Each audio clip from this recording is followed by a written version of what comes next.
नमस्कार, स्वागत है आप सबका राजनीति के इस अखाड़े में। मेरा नाम है अजय सेतिया। मित्रों, अरविंद केजरीवाल को पूरी तरह एक्सपोज करने में भारतीय जनता पार्टी विफल रही है। कांग्रेस उससे कहीं ज्यादा आगे निकल गई।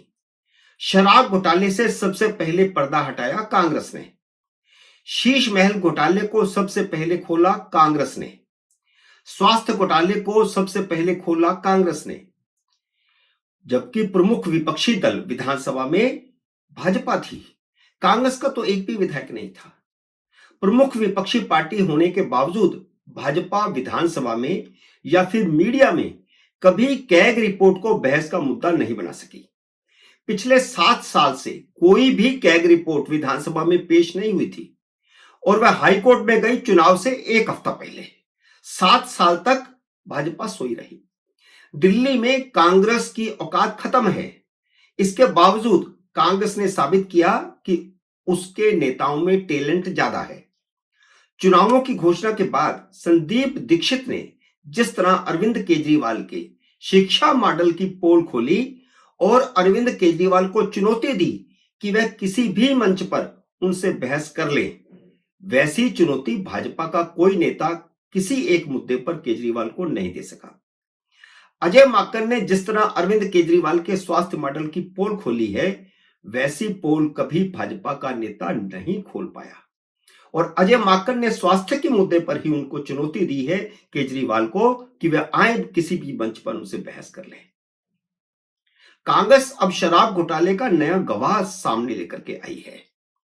कांग्रेस ने आम आदमी पार्टी के विधायक शरद चौहान का ऑडियो जारी किया है, जिसमें वह बता रहे हैं कि उस समय वह मनीष सिसोदिया के साथ बैठे थे जब विजय नायर नई शराब नीति का खाका लेकर आए थे। वह उस ऑडियो में कहते हैं, तब मैं मनीष सिसोदिया के पास बैठा था और मैंने मनीष सिसोदिया को कहा था कि इसको रहने दो, क्योंकि इससे केजरीवाल की साख खराब हो सकती है, पार्टी की साख खराब हो सकती है। लेकिन सिसोदिया ने उन्हें कहा कि पार्टी चलानी है, उसके लिए पैसा भी चाहिए। इतने राज्यों में चुनाव है, कहां से लड़ोगे, पैसा कहां से आएगा। अलबत्ता सिसोदिया ने तो मुझे यह भी कहा था कि मैं भी कोई सेटलमेंट कर लूं किसी शराब डीलर से मिलकर। मैंने और राजेश ने मिलकर प्लान भी बना लिया था, लेकिन भगवान का शुक्र है कि मैं बच गया, नहीं तो मैं भी जेल में होता। तो यह पॉलिसी नायर की बनाई हुई है। उस समय गुजरात में चुनाव लड़ा, गोवा में भी चुनाव लड़ा। इतना पैसा थोड़ी था पार्टी के पास कि पार्टी चुनाव लड़ पाती। ये है उसका ऑडियो और भी है, लेकिन इतना ही मेन है ये। शरद चौहान को आम आदमी पार्टी ने नरेला से फिर टिकट दिया है। ऐसा नहीं है कि वो पार्टी छोड़कर चला गया है और किसी को ये कह रहा है। वह अभी भी आम आदमी पार्टी में है और आम आदमी पार्टी की टिकट पर चुनाव लड़ रहे हैं नरेला से। अब ऑडियो की लैब में जांच होगी, उनकी आवाज से मिलान होगा और उसके आधार पर फिर उनसे पूछताछ होगी। वह कैसे मुकरेंगे? उसका ऑडियो गवाह है कि शराब घोटाला सोच समझकर किया गया था, रणनीति बना करके किया गया था।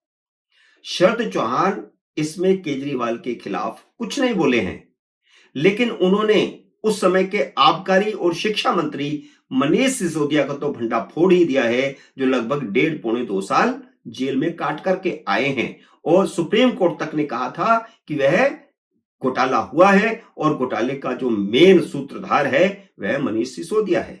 अब उसकी पुष्टि शरद चौहान ने भी कर दी है, आम आदमी पार्टी के विधायक ने भी कर दी है।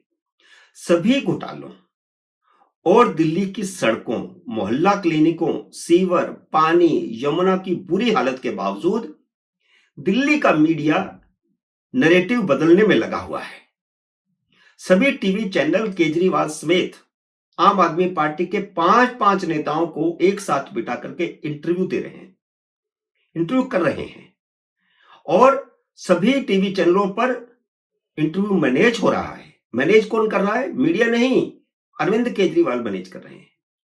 लेकिन इन मुद्दों पर कोई सवाल नहीं कर रहे, क्योंकि चुनावों के बावजूद उन्हें पंजाब सरकार से रोज करोड़ों रुपए के विज्ञापन मिल रहे हैं।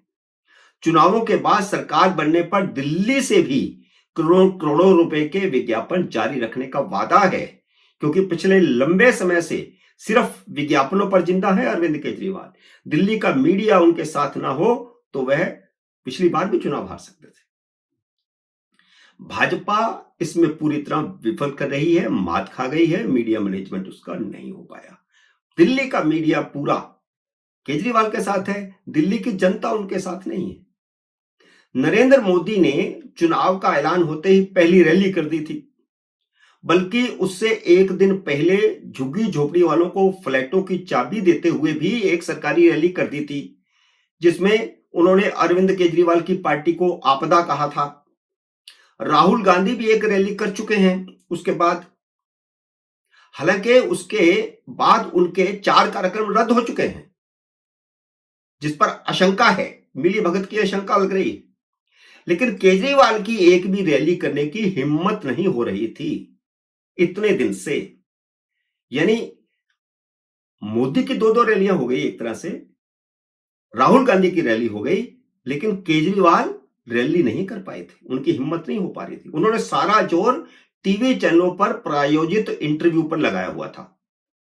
एक आध चैनल को छोड़कर दिल्ली का लगभग सारा मीडिया पूरी तरह केजरीवाल की गोदी में बैठा है। असली गोदी मीडिया ये है। टीवी चैनलों पर जितने भी पत्रकार डिबेट में जा रहे हैं, वे आम आदमी पार्टी का पलड़ा भारी बता रहे हैं, क्योंकि उन्हें कहा गया है कि ये बताना है। मीडिया के माध्यम से अपने पक्ष में नैरेटिव बनाने के बाद 24 जनवरी को केजरीवाल की पहली रैली करने की हिम्मत हुई है। उन्होंने पहली रैली की है, लेकिन जो नैरेटिव मीडिया में बनाया हुआ है वह जमीन पर दिखाई नहीं देता। रैली में भी ऐसी भीड़ नहीं थी जैसी योगी आदित्यनाथ की कल की 3 रैलियों में हुई थी। दिल्ली का मीडिया महाराष्ट्र और हरियाणा चुनावों में भी इसी तरह का नैरेटिव बना रहा था। राजस्थान, छत्तीसगढ़, मध्य प्रदेश, हरियाणा और महाराष्ट्र पर मीडिया की सब भविष्यवाणियां गलत साबित हुई थी, आप याद रखिए। तो इसलिए दिल्ली के मीडिया पर को देख करके, उसकी हवा को देख करके, उसके नैरेटिव को देख करके प्रभावित ना हो। इस बार सोशल मीडिया आगे निकल रहा है। दर्जनों यूट्यूबर जनता के बीच जाकर लोगों से पूछ रहे हैं, तो लोग केजरीवाल को गालियां निकाल रहे हैं। और यूट्यूबर टूटी हुई सड़कें, सड़कों पर कीचड़ और गंदा पानी नल से निकलता हुआ, वो सब दिखा रहे हैं। और ये जो ऑडियो मैंने बताया ना, जो जारी किया है कांग्रेस ने आज, उसे आम आदमी पार्टी की उस चर्चित सांसद ने भी जारी किया है। लेकिन देखना यह है कि लोग जो गालियां निकाल रहे हैं, यूट्यूब में जो कुछ आ रहा है, क्या ये गालियां वोटों में तब्दील होंगी? नहीं कह सकते। अगर ये गालियां वोटों में तब्दील होती हैं तो केजरीवाल के जीतने के कोई चांस नहीं है, बल्कि भाजपा 40 से ऊपर सीटें लेकर के जाएगी। अगर ये गालियां, अगर ये तस्वीरें जो दिख रही हैं वे वोटों में तब्दील होती हैं तो। वैसे इस बार चुनाव पूर्वांचलियों के हाथ में दिखाई देता है, जो कम से कम 35 सीटों पर फैसलाकुन स्थिति में है। जो पूर्वांचलियों को अपने पाले में लाने में कामयाब होगा वही सरकार बनाएगा। भले ही भाजपा ने सिर्फ 6 पूर्वांचलियों को टिकट दिया है, लेकिन पूर्वांचलियों को भाजपा के पक्ष में लाने के लिए भाजपा ने योगी आदित्यनाथ की तो 14 रैलियां रखी हैं, जबकि मोदी की सिर्फ 3 रैलियां होंगी। कांग्रेस ने भी पूर्वांचलियों पर दाव लगाते हुए कह दिया है कि उनकी सरकार बनी, जिसकी कोई संभावना तो है नहीं, लेकिन उन्होंने कह दिया है कि अगर कांग्रेस की सरकार बनी तो पूर्वांचलियों का एक अलग मंत्रालय ही बना देंगे, और भी कई वायदे किए हैं। वैसे असली माहौल आखिरी हफ्ते में बनता है। राहुल गांधी के तो सारे कार्यक्रम रद्द हो गए हैं। कहा जा रहा है कि अब 26 जनवरी से प्रियंका गांधी वाड्रा मोर्चा संभाल रही हैं, वे मैदान में कूद रही हैं, वे कई रैलियां करेंगी। मित्रों, उम्मीद है मेरा ये वीडियो आपको पसंद आया होगा। इसे लाइक और शेयर कीजिए। अगर आपने मेरे यूट्यूब चैनल को अब तक सब्सक्राइब नहीं किया तो कृपया सब्सक्राइब करके अपना आशीर्वाद दीजिए। जल्दी मिलते हैं अगली वीडियो में किसी नए विषय के साथ। तब तक नमस्कार।